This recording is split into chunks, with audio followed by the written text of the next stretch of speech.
Good morning, ladies and gentlemen, and welcome to State Representative District 99 Republican Forum, conducted by the Greater Burlington Partnership's Government Relations Committee.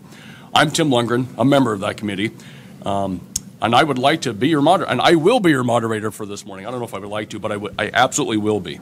Rachel Lindeen is our timekeeper. There are two candidates with us this morning, Matt Rinker on my right, TJ Widbin on my left, contending for the District 99 Republican seat. We want to express our gratitude to each of these public servants for their interest in representing our community here in Des Moines. This forum will consist of rounds of questions asked by the moderator, to which the candidates will have varying times to respond. The order of response will be rotated so that each candidate has the opportunity to be the first to answer a question. Candidates have not seen the questions in advance. I do ask that the candidates observe the signals from our timekeeper and stop your response when time has expired, in fairness to the other candidate. Each candidate will have the opportunity to give a 2-minute opening statement highlighting their reason for running for office. At the conclusion of the debate, each candidate will also have a 2-minute closing statement. We will begin with opening statements. Since Matthew Rinker is first in alphabetical order, we will begin with him. Matt, you have 2 minutes. Thank you, and good morning to everyone here, and good morning everyone watching from home. My name is, well, first I want to say thank you to the Government Relations Committee here at the Partnership, and to our moderator and timekeeper, everyone involved, and my opponent. So it takes a lot of effort to put this kind of thing together. Given that this is really the only forum for this district in this primary election, it's extremely important to part of the process. My name is Matthew Rinker. I'm a husband, a father, I'm a business owner, I'm a veteran, I'm a city councilman, and I have an extensive history of volunteering in this community. I'm running for the Iowa House District 99 because I want to be a powerful voice in Des Moines. Recently, the state of Iowa went through a course of redistricting in Burlington, West Burlington, Danville, Augusta, Denmark, and Weaver. All were redistricted into House District 99. As a result of that, also, this area, Burlington, West Burlington, and Danville, lost its state senator from a local perspective. So our new Senate district now includes a much broader area. As a result of that, this area that I just talked about really has one voice in Des Moines, and it's going to be through that House seat. It's extremely important that that voice have the knowledge, the experience, and be powerful in a caucus in order to be able to carry the flag for things that are important to Burlington, West Burlington, Danville, Denmark, Augusta, Weaver, and everywhere else in between. And that's why I'm running. Thank you. Thank you, Matt. TJ? Yeah, my name is TJ Widbin, born and raised here in Southeast Iowa.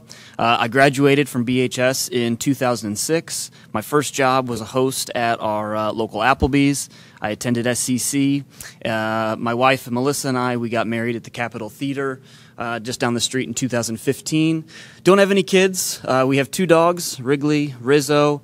We have 20 nieces and nephews between the 2 of us, so we keep our hands full with them, that is for sure. My parents always encouraged me as I was growing up that you can do anything. They didn't put any limits on us. They told us to dream big. I've taken that and I've used it the last few years being an entrepreneur here in Burlington. We opened up Lost Bear in 2016. We opened another location in 2017. We bought the Harper Eckdale House at 423 North 3rd in 2018. Did 9 months of renovations and then opened Good Restaurant and Lounge. And now we've opened up a bakery. And so I want to use those experiences and now go to the next phase of things. And so as I look at why I ran for House of Representatives, you know, I've been asked before, I've talked about it before. The timing was never right, from being newly married to then newly married to a business. However, Melissa and I, we talked, and now is the right time to run. Like Matt said, it's a very important seat. It's to be the voice for our area. And given the experiences that I've had, especially over the last 6 to 7 years, I think that I have the tools, I think I have the knowledge, I think I have the personality and the ability to learn to be an effective voice in that seat. And one other thing that my parents always told me is that you have experiences so that you can use them to bless and to help others. And I feel like that's the stage that I'm at, where I have the experiences, and now it's time to use it to improve our area and to improve our district. Thank you, TJ. All right, so now we'll have a few different questions, and since Matt went first, I'm going to ask TJ to go first with this one. TJ, growing the next generation of workforce is a key component to success for Greater Burlington. How will you support the expansion and updates of career and technical education? Yeah, I mean, as you look at the workforce currently as it is, I think that we're in a weird little spot with, COVID has kind of accelerated a lot of things.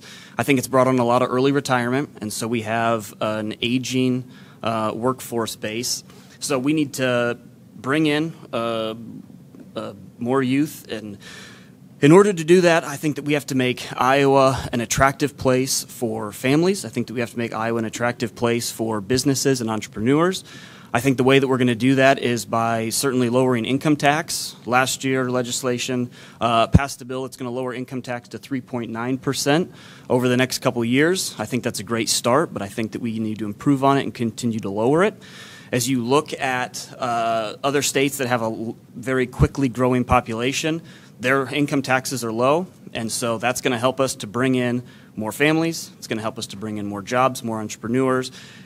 And I think what you're going to see over the next 3 to 5 years is big tech companies that are looking to get out of big, high-cost areas. They're going to look for places with more opportunity and more growth, and I think Iowa's going to be a great place to do that. So by lowering income taxes and then also improving education to get families in here, it's going to help us with the tech and the workforce that we're facing now.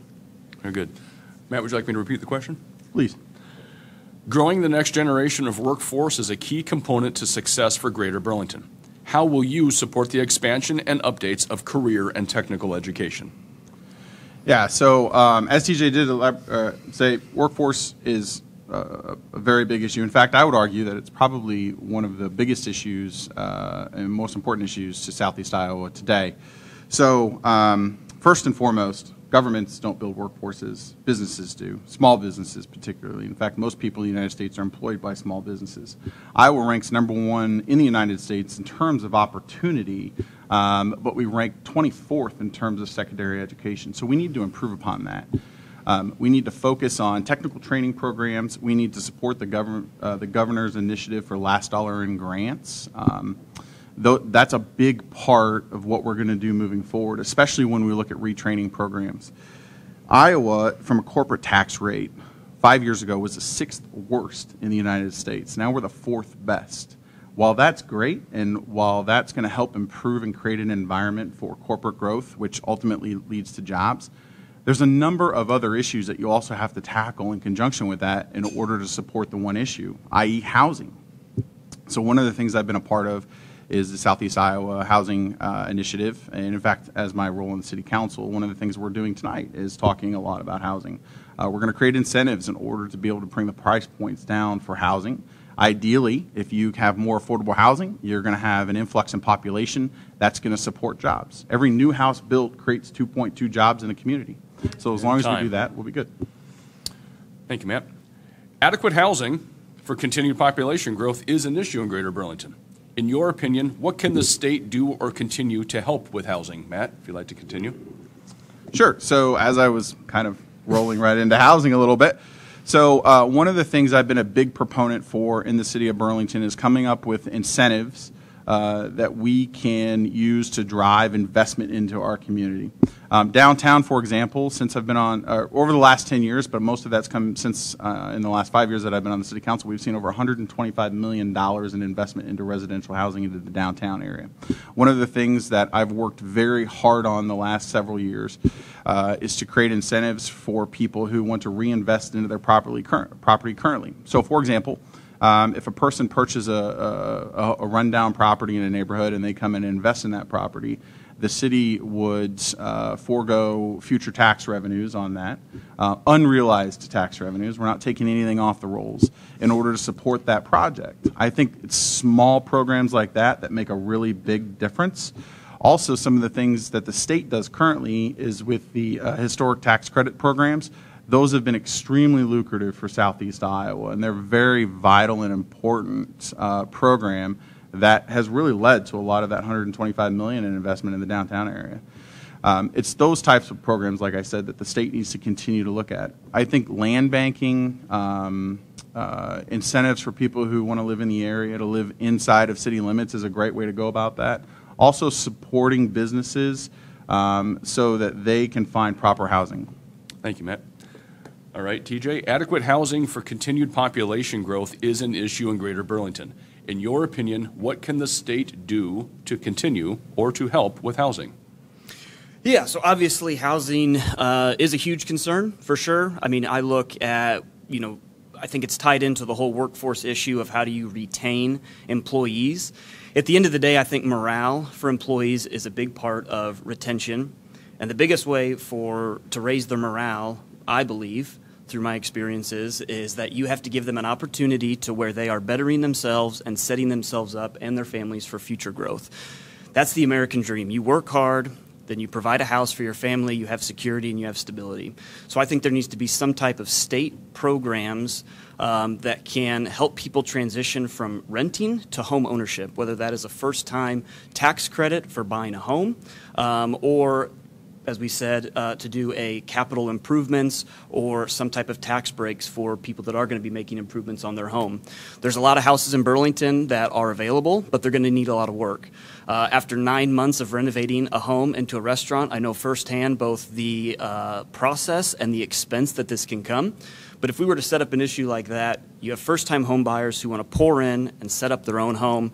That is something that's going to benefit the community. It's going to raise land values. It's going to raise taxes. And really, it's going to be beneficial for both people to be spending their money towards building equity for themselves, not helping somebody else to be able to pay off their loans, as well as to bring up the overall value of Burlington. Okay, so this will be for TJ first. Tourism is an economic driver for Greater Burlington and the state of Iowa, averaging $5 billion annually for the state. How do you grow and sustain the tourism industry for Greater Burlington and statewide? I've said it for a long time. I've been a big advocate for Burlington, and I think that we have a little bit of a hidden gem here. And so I think that we need to make big marketing push for people just to understand what we have here from a tourism standpoint. I think we've definitely gotten on the right foot of using our best asset, which is out these windows, and we have the river right along. I think overall it can be used even more, whether it's from different cruises or different tourism spots that come down. But, when you're talking about how to bring in tourism, I think it comes into relationships, and you make relationships at the state level, you make relationships at the local level of letting people know what we have, and then you provide some types of incentives where, different tourism groups can get different breaks for coming in here, and then in return, we get people that are seeing it for the first time. And then from what's going to help drive tourism, what's going to help drive people, the more that we can drive businesses to downtown, it's only going to bring in and incentivize more people to come down here. The growth that we've seen in the last few years that make people want to come see downtown, from the restaurants, from the shops to Jefferson Street, the riverfront, the more of that we can grow, the more tourism that we're going to have and the more incentive that people are going to have to come visit our great place. Thank you. All right, Matt. Tourism is an economic driver for Greater Burlington and the state of Iowa, averaging $5 billion annually for the state. How do you grow and sustain the tourism industry for Greater Burlington and statewide? Yeah, I think a lot of it just comes through the programs that you create locally. We've got a number of diamonds in the rough, kind of like TJ has already elaborated to. The Anne Frank Museum in Danville, Snake Alley obviously being the biggest one. It's on the front of a number of things promoting Burlington, Iowa. In the last 5 years on the city council, I've promoted more than $25 million in initiatives to support tourism, i.e. a lot of it is on that riverfront today. I say that riverfront is the most valuable property that we have in the city of Burlington to us, or in Southeast Iowa, because a lot of the tourism that we have is driven towards that area. This year, we're going to see a new cruise line come in, Viking Cruise Line. I believe they have 6 dockings, and there's going to be a number of positive externalities associated with that, a number of positive benefits for things like restaurants. shopkeepers. There's going to be a lot of excursions to the outside areas, outside of the community. So it's those types of things that we have to continue to do in order to maintain that momentum. The other thing I would say is, and one thing we always say on the city council is heads in beds. So that type of tourism supports the local economy dramatically. The multiplier effect that those dollars have in this area are one of the biggest reasons why we're as successful today as we have been. The bubble, the Recplex, those are all projects that I've continued to support, and as long as we continue to grow and develop that, then tourism will continue to carry on some momentum. Thank you, Matt. All right, Matt, back to you. As a freshman legislator, how will you navigate at the Capitol to build relationships to be effective for our region? How will you overcome your lack of experience at the Capitol? Sure. So that's a great question. What I would say is, and I say this all the time, relationships are the most important thing that we have as policymakers, city council persons, legislators, whatever. You're a part of a group of people who are tasked with coming up with all the policy decisions that are going to affect the entire state. So in order to be able to do that and do that well, you have to be willing and able to sit down and have really hard conversations with people. You also have to be willing to learn. I will tell you right now, I don't know everything that happens up there, but I do know quite a bit. I've been a part of Southeast Iowa Days every time that we've had it as a Burlington City Councilman.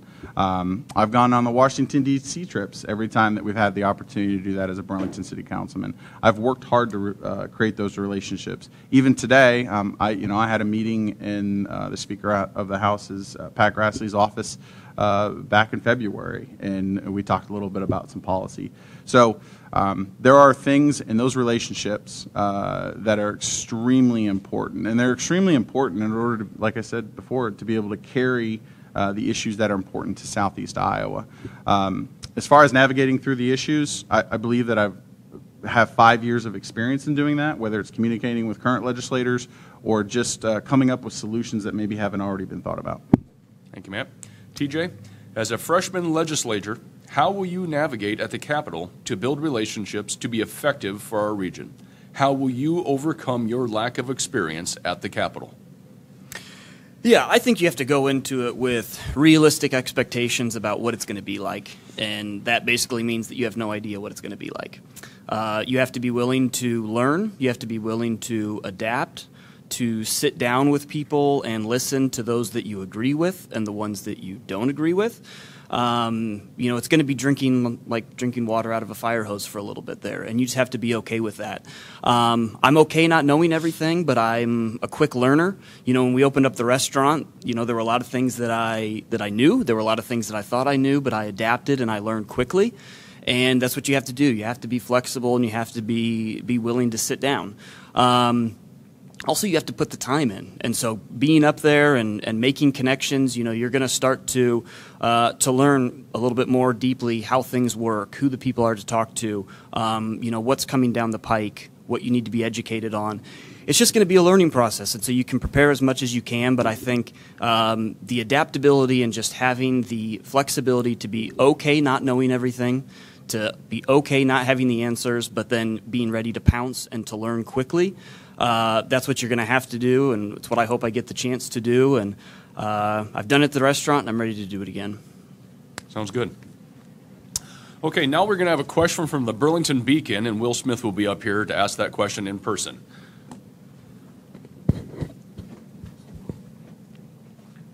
Hi, thank you. I'll start with you, TJ. With chronic homelessness and a lack of mental health services becoming an ever-increasing problem locally and nationwide, what policies can be instituted to help those who do fall through the cracks? Sure. It's a good question.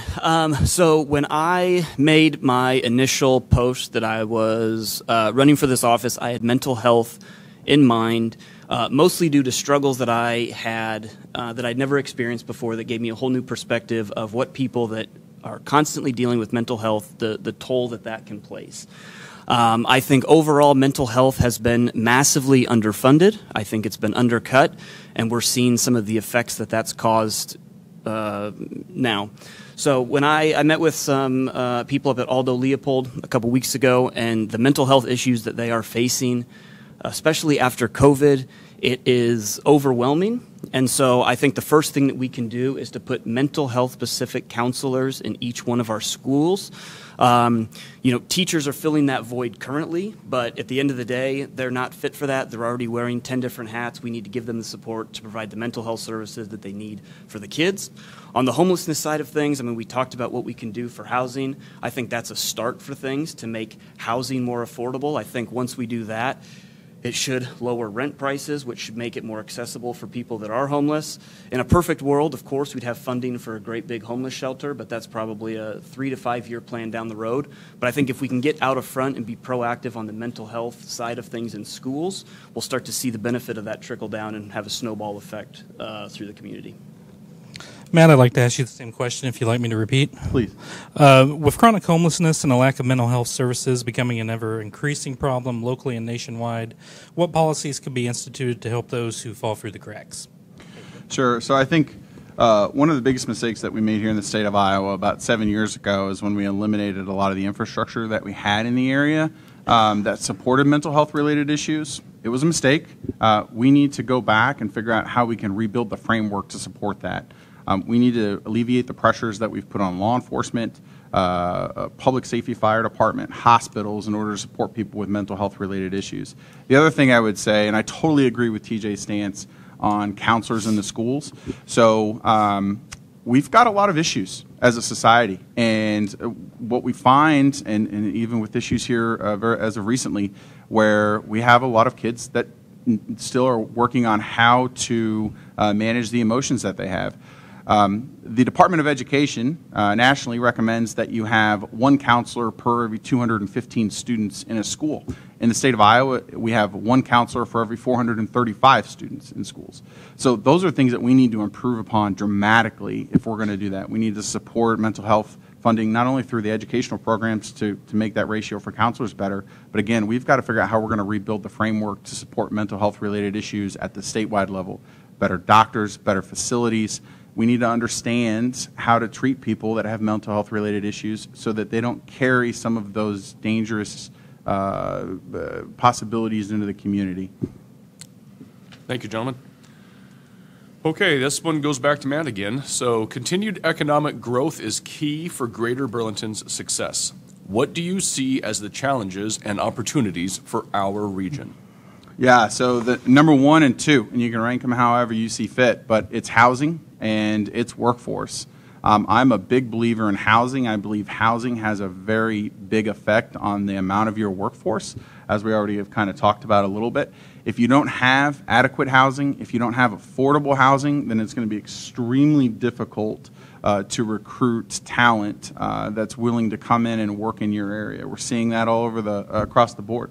Whether you're a restaurant, a factory, whether you're an accounting firm, there are over 2,000 jobs available in Des Moines County alone today, and everybody across the board is experiencing that problem. So we need to make sure that we're supporting those two issues. The other thing that we also need to make sure that we're doing is improving the quality of life of people who live here so that they don't want to leave.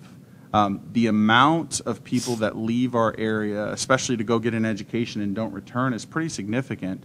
And if we were able to improve the overall quality of their lifestyle here today, the amenities, continue to make those vast improvements that we've got, like bike trails, multi-use paths, the recplex, the bubbles, sporting programs, theater is a huge part of that. The value that the Memorial Auditorium brings in with civic music or the Capitol Theater.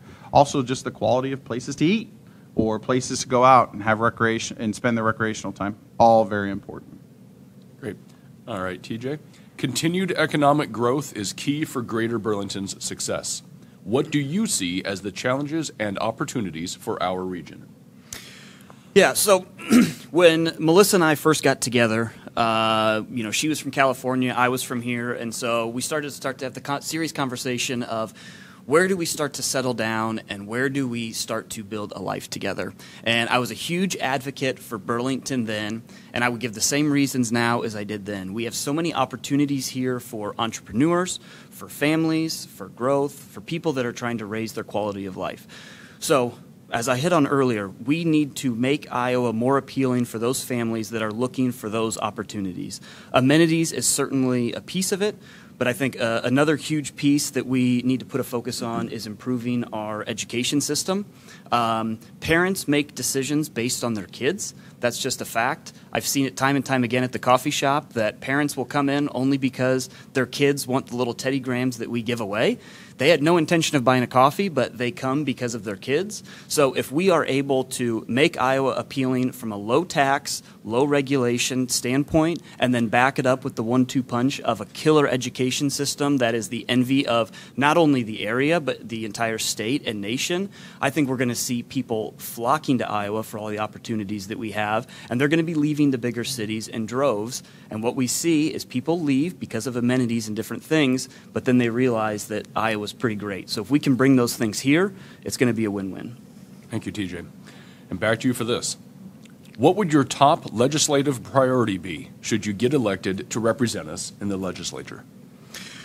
My top goal would be education for sure. Last year, Iowa gave $159 million added to the budget for education, which I think is a great start.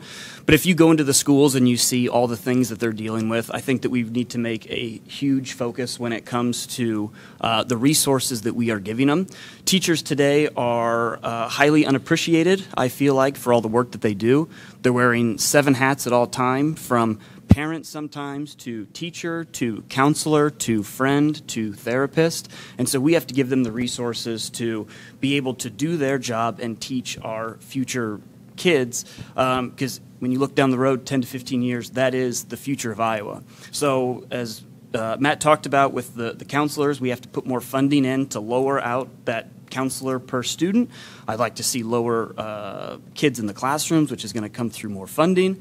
And so if we're able to do that, I think that we're going to really see a snowball effect in the growth that we have. And they're not going to be immediate results that you see. When you're talking about building bridges or roads, that's results that you can see right away. But I think if you're looking at the long term, how you can make Iowa as good as possible and the best place to live, we need to better educate and give our teachers the resources to do that. So 10, 15 years down the road, we have some really bright kids and adults that don't want to leave Iowa. Thank you. All right, Matt. What would your top legislative priority be should you get elected to represent us in the legislature? Sure. So I really have 4, and I'll go pretty quick to try and get through these. But one of the biggest things that I'm a proponent for is eliminating indeterminate sentences. One of the issues that we're seeing, especially at the local level, is the pressure that crime is having on communities, especially on our local law enforcement. So the way indeterminate sentences work is a person may get, and specifically for felons that have been arrested with firearms. So if a felon gets arrested with a firearm and they get 10 years of sentence, they might only serve 2. Well, then they're back on the street. We're continuing to see this revolving pressure put on law enforcement. So that's one of the, I'd like to consider low-hanging fruit that I really want to tackle. The other thing is just an overall increase in funding for education. Last year, the legislature increased funding by 2.5%. Well, we saw 8.5% increase in the inflation, or in inflation. So really, the amount of money that the legislature had went backwards 6%. So we're saying we're increasing funding, but we're not. We're really just not keeping up with the CPI, which is how we need to measure whether or not we're doing what we're supposed to be doing on education. Also would be, like I talked about a little bit, start building that framework for mental health related issues. I believe that's a very big problem, and it's going to be a key focus of my time in the legislature as long as I'm there. And then support infrastructure. Right now the state does a great job of supporting infrastructure. We need to continue to evolve plans to fix things like bridges and roads and support clean water initiatives. Thank you, Matt. All right, and back to Matt again. Where do you stand on funding the I apologize, I'm going to start that over. Where do you stand on funding the Conservation Trust, especially considering the growth in demand for outdoor recreation amenities since the pandemic? Yeah, so the Resources Enhancement and Protection Act is really something that the state of Iowa created a couple of years ago, and they funded at about $12 million a year. That would seem like a lot of money, but if you think about the size of Iowa and the programs that it funds, it's really not. In fact, when we created it, we said we were going to fund it at $20 million a year through 2026. but we've only funded it at about half of that, a little over half of that. We need to do a better job of that. And I talked a little bit about clean water in my previous question. That program is what supports initiatives related to clean water, nitrates, soil conservation for farmers. We need to work to develop that program. I believe it needs to be far more than $20 million, especially if we're going to work to try and tackle the things like soil conservation. Iowa is number 2 in the country in terms of agricultural exports. If we're going to continue to maintain that position, we have to have soil in order to be able to grow things. And all of the conservation, all of the initiatives that come for ag or for clean water, for education, for the quality of life amenities that I talked about, all come through that REAP program. All right, TJ, where do you stand on funding the Conservation Trust, especially considering the growth in demand for outdoor recreation amenities since the pandemic? Yeah, I'm with Matt on this one as far as we need to increase the funding. I mean, you look at it, this is something that will have long-term effects for our state in a variety of ways if we skimp on this now. And so you look at all the different things that it goes to. You know, COVID kind of put a different push on things as far as the importance of having those activities, having things that can be done. And so, you know, if you look at the funding of that and the importance, it ties into mental health. It ties into tourism. If we can put more funding to that, it will help us down the road as far as being able to increase our outdoor resources, bring in more tourism, have more events, have more things outside. You know, it's, yeah, I'm pro more funding. I don't know the exact dollar amount, but yeah, $12 million sounds like a lot until you split up by the state. We need to look at what it actually takes and put the money behind it. Sounds good. All right, TJ, back to you. This is going to be the last question before closing statements, gentlemen. The Republican Party has controlled state government in recent years. What legislation have Republicans approved that you disagree with? And perhaps you may have even voted against party leadership. So the biggest thing that I look at that it hasn't passed yet, but it's certainly been talked about, is the school voucher side of things. That's been a very hot topic issue. I think in theory there could be some benefits there, but the way that it stands currently is something that I am not for, and I think would hurt schools in general. And so that is something that if I were to be in that position and the bill came as it is, I would vote no for that, and it would not have my support. But besides that, you know, the stuff that's gone through, you know, the fact that we have a surplus in the budget, the fact that we've been able to do all these things to support small businesses through COVID, I think that we've done a lot of beneficial stuff, and I want to be a part of not only, you know, continuing that, but also building upon it and getting the chance to do it. All right. Matt, the Republican Party has controlled state government in recent years. What legislation have Republicans approved that you disagree with, and perhaps that you may have even voted against party leadership? Sure. So they're really, you know, one thing I want to hit on is the mental health related issues that we talked about, the changes that the state made about 7 years ago. Those are things that I wouldn't have been in favor for. Just understanding the long-term impacts that would have had on the state. Ultimately, you are saving money at the state level, but you're passing the responsibilities on to the local level, and in turn, you're also passing on the costs. So really, there's no savings. If anything, you're just spreading out the pressures that legislation created. So I wouldn't have been a fan of that. The other thing that I'm not a giant fan of is the approach that we've taken to education. Right now, education, we spend $2,238 per person in Iowa on education. We spend $2,093 per person on welfare-related programs. Those numbers need to be, the education need to be much more than that. We need to really drive that home. Like I said, 2.5% increases on an annual basis are not going to keep up with the increased costs if we're going to continue trying to educate our kids. 4 years ago, Iowa was ranked in the top 15 in the United States in terms of education programs and the quality of our education. That position has dropped 12 spots in the last 5 years because we're not doing that. So those are really two things that I think the current state of Iowa government needs to focus on are those two programs. I'm going to go ahead and disagree with myself and do one more question, okay? Because we have just enough time for it. Why you? Experience. I've been involved in this community for over 10 years. So I was in the military, came back in 2009, went to school, graduated from Western Illinois University with a degree in economics and political science. Ever since then, I've done nothing but build businesses, volunteer, raise a family. I have 5 years on the Burlington City Council. I've been involved in the really hard meetings, the things that take place that a lot of people don't hear about. And that experience has been vital to my developing to be able to do this role and do it well. As a community leader and as a volunteer, I've helped create programs from the Southeast Iowa Shop with a Cop. I've been involved in Rotary for the last 7 years. I've done things like raise money to buy books for kids, newborn kids or Head Start programs.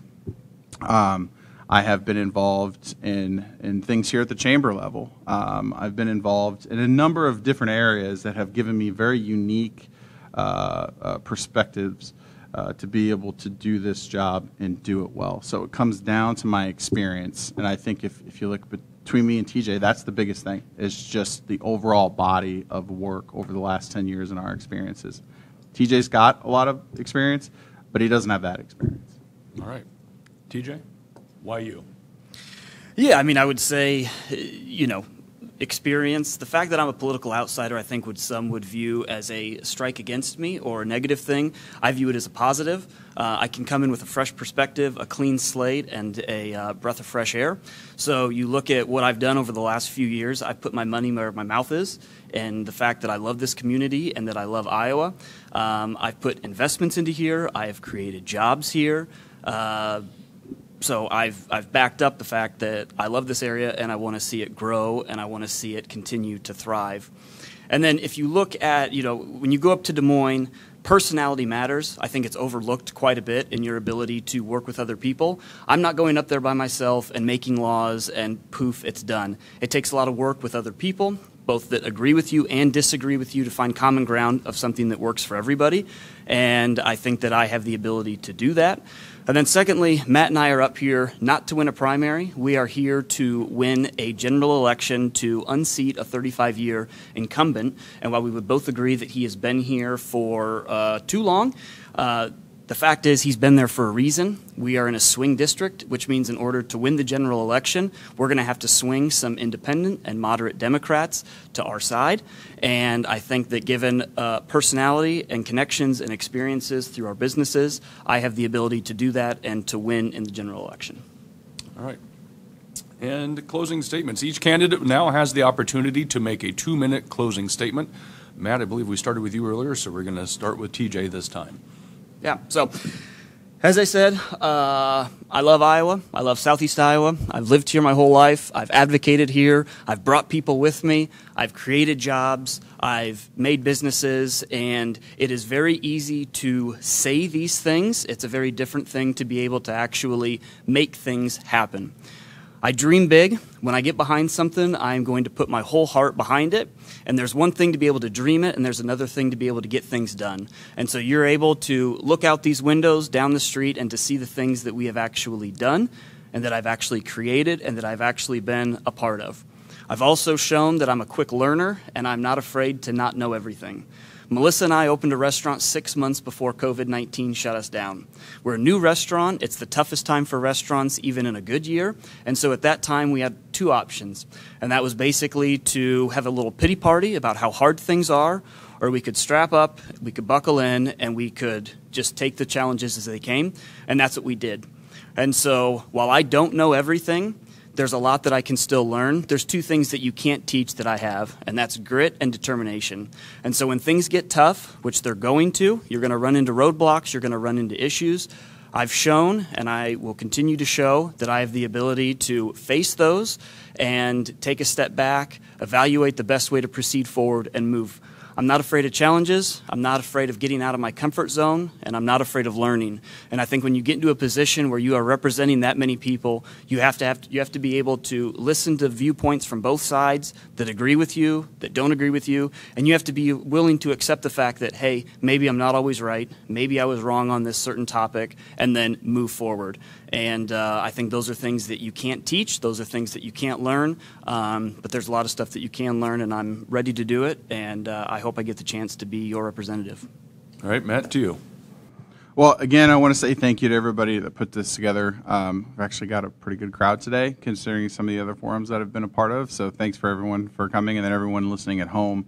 And also, big thank you to the partnership, Rachel, Dustin, and you, Tim, as well, for putting this together. Again, I know it takes time out of your day, and your time's valuable. So thank you very much for doing that. Again, the biggest thing I can hammer home is experience. Experience is important. This is not a great job for on-the-job training. You need experience if you're going to be able to do this and do it well and be effective. And there's no way to take 10 years of experience and bottle it up into a 16-week primary. You just can't do it. So that's going to be my biggest driving force in this election. I'd ask for your support. I'd ask that you vote on June 7th. And more importantly, I'd ask for your support in the general election. Dennis Cahoon has been in office for 12,934 days. That's how long he's been there. And it's going to take a concerted effort to be able to remove him from that office so that we can actually have somebody who sits in the right party, that has a powerful enough voice and enough experience to be able to go to Des Moines and carry the issues and the flag for Southeast Iowa, Burlington, West Burlington, Danville, Denmark, Augusta, and Weaver, and everywhere else in between to be effective. So again, I'd ask for your support on June 7th. And then thank you very much for letting us be here today to do this. Very good. Thank you, gentlemen. And my final closing statements. I just want to express gratification and appreciation to the gentleman for being willing to serve in our citizen legislature. I would also like to thank those in the audience for your interest in the election process.